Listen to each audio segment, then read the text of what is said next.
नमस्कार दोस्तों, स्वागत है आप सभी का हमारे इस चैनल सनातन ज्ञान गंगा पर। दोस्तों, अगर आप जीवन में कुछ नया सीखना चाहते हैं तो इस चैनल को सब्सक्राइब जरूर करें। श्री शिवाय नमस्तुभ्यम। हर हर महादेव। दोस्तों, पूज्य गुरुजी ने कहा कि 3 साल बाद पड़ने वाले इस अधिक मास की अमावस्या की तिथि में आपको सिर्फ एक कनेर के फूल से और एक चावल के दाने से एक ऐसा उपाय करना है जो आपके जीवन में चल रहे तमाम परेशानियों को, तमाम समस्याओं को एक साथ समाप्त कर देगा।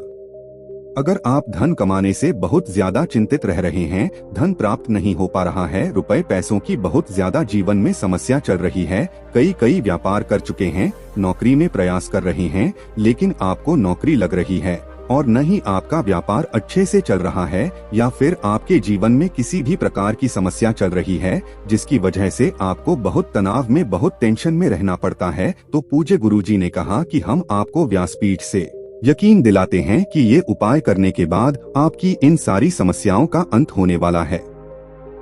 तो चलिए जानते हैं उस विशेष उपाय के बारे में। लेकिन उससे पहले अगर आप भोलेनाथ जी को सच्चे दिल से मानते हो तो इस वीडियो को लाइक करें और चैनल को सब्सक्राइब करके कमेंट में हर हर महादेव जरूर लिखें।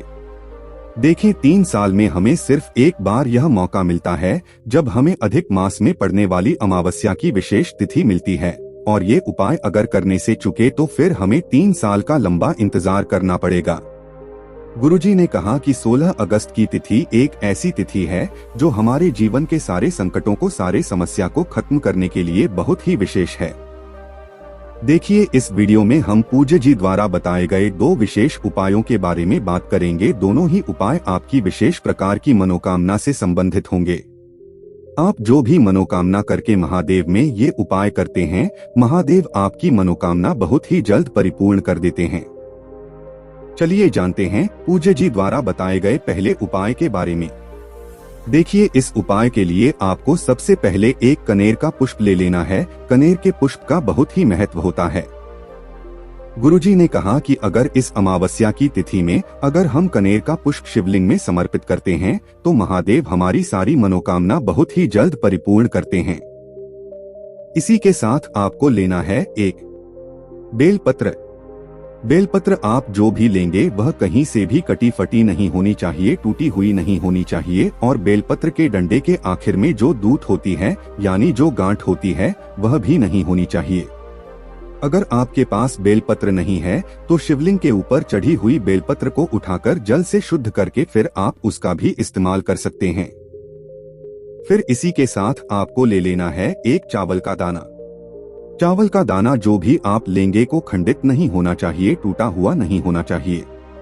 आपको सिर्फ और सिर्फ एक चावल का दाना ही लेना है। फिर सबसे आखिर में आपको ले लेना है एक लोटा जल। अब ये सारी सामग्री लेकर आपको पहुंच जाना है शिवालय। देखे, पूज्य गुरु जी ने कहा कि ये उपाय आप अमावस्या की तिथि में सुबह से लेकर शाम तक किसी भी समय कर सकते हैं। बस गुरु जी हमेशा एक बात कहते हैं कि आप पूरे साल शिवलिंग में 1 लोटा जल समर्पित किया करें, लेकिन सावन के महीने में 2 लोटा जल शिवलिंग में जरूर समर्पित किया करें। तो अगर आपके पास संभव हो सके तो इस उपाय के लिए भी 2 लोटा जल ले लीजिएगा। देखिए, अब ये सारी सामग्री लेकर आप शिवालय पहुंच जाना है।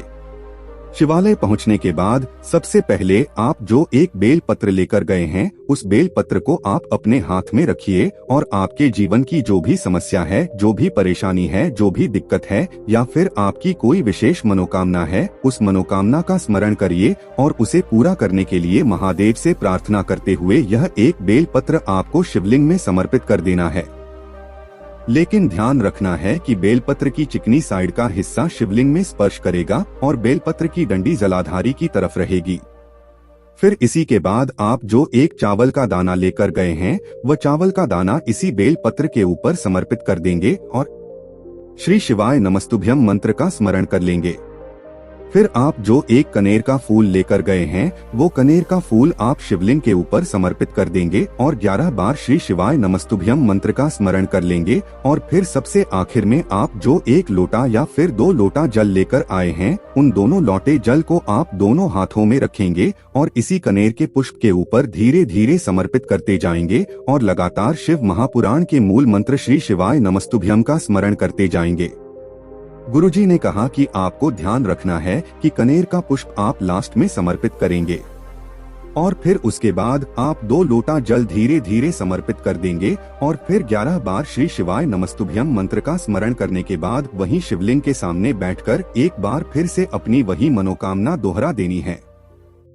गुरुजी ने कहा कि अगर हम इस अमावस्या की विशेष तिथि में ये उपाय करते हैं तो यकीन मानिए, अगर हमारे जीवन में कोई रोग बीमारी आ गई है या फिर हमें धन प्राप्ति नहीं हो पा रही है या फिर हमारे व्यापार में कोई दिक्कत चल रही हो या फिर हमारी नौकरी में कोई दुविधा आ रही है, तो गुरुजी कहते हैं कि हम यकीन दिलाते हैं कि आपको अपनी समस्या में बहुत शीघ्रता से आराम मिलेगा और धन धान्य की प्राप्ति आपके जीवन में होगी तथा दुर्भाग्य का अंत होगा।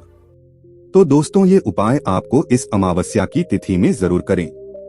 अब इसके बाद बात करते हैं पूज्य गुरुजी द्वारा बताए गए दूसरे खास उपाय के बारे में। देखें, ये उपाय आपको अपने घर पर ही करना है और शाम को सूर्यास्त के बाद करना है। इस उपाय के लिए आपको एक दीपक की जरूरत पड़ेगी। दीपक आप मिट्टी का भी ले सकते हैं या फिर अपने घर पर शुद्ध आटा मारकर उसका भी दीपक बना सकते हैं। दीपक बनाते समय आप ध्यान रखेंगे कि आटे में किसी भी प्रकार की सामग्री नहीं मिलाएंगे, ना ही नमक मिलाएं और ना ही कोई सामग्री। इस दीपक में आपको घी का इस्तेमाल करना है। शुद्ध घी मिल जाता है तो आपके लिए बहुत ही अच्छा होगा।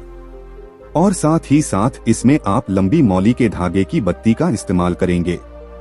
देखिए, मौली का धागा वो होता है जो हम लोग अपने हाथ में बांधते हैं, उसी का को मौली का धागा कहा जाता है और उसी को आप थोड़ा सा काट लीजिएगा और उसी की बत्ती में लगा लीजिएगा, यानी यह लाल रंग की बत्ती आप इसमें प्रयोग कर लीजिएगा।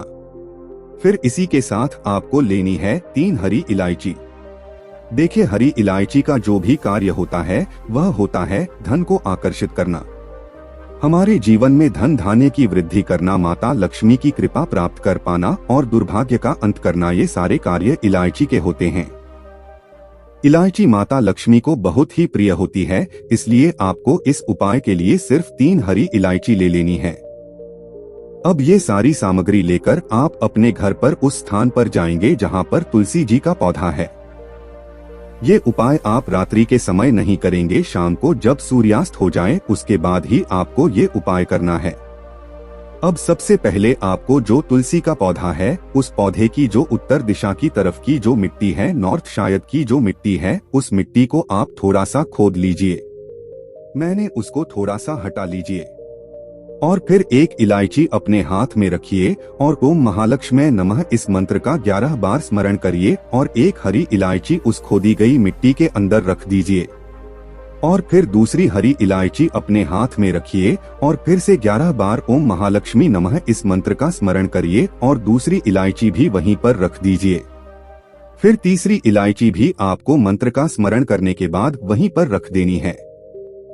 इसके बाद आपने जो मिट्टी हटाई है उस मिट्टी से इन तीनों इलायची को ढक देंगे और फिर जो दीपक आप लेकर गए हैं वो दीपक वही तुलसी के पौधे के नीचे आप प्रज्वलित कर देंगे और फिर से 11 बार गए इस बार ओम महालक्ष्मी नमः इस मंत्र का स्मरण कर लेना है। आपको ध्यान रखना है कि आप नॉर्थ साइड में जो मिट्टी खोदेंगे वह ऐसे स्थान पर खोदना है जिससे कि आप ये दीपक जब प्रज्वलित करें तो तुलसी जी की पत्तियां झुलसे ना, तुलसी जी की पत्तियों को जलन ना हो। इसलिए आप मिट्टी थोड़ा सा तुलसी के पौधे की दूर की बताइएगा। पूज्य गुरुजी ने कहा कि अमावस्या की विशेष तिथि में हम अगर यह विशेष उपाय करते हैं तो हमारे जीवन में धन और ऐश्वर्य की प्राप्ति होती है तथा हमें भी माता लक्ष्मी की कृपा प्राप्त होती है। तो दोस्तों, ये थे पूज्य गुरुजी द्वारा बताए गए तो बहुत ही खास उपाय। दोस्तों, आज के लिए बस इतना ही। मिलते हैं एक और ज्ञानवर्धक वीडियो के साथ। धन्यवाद।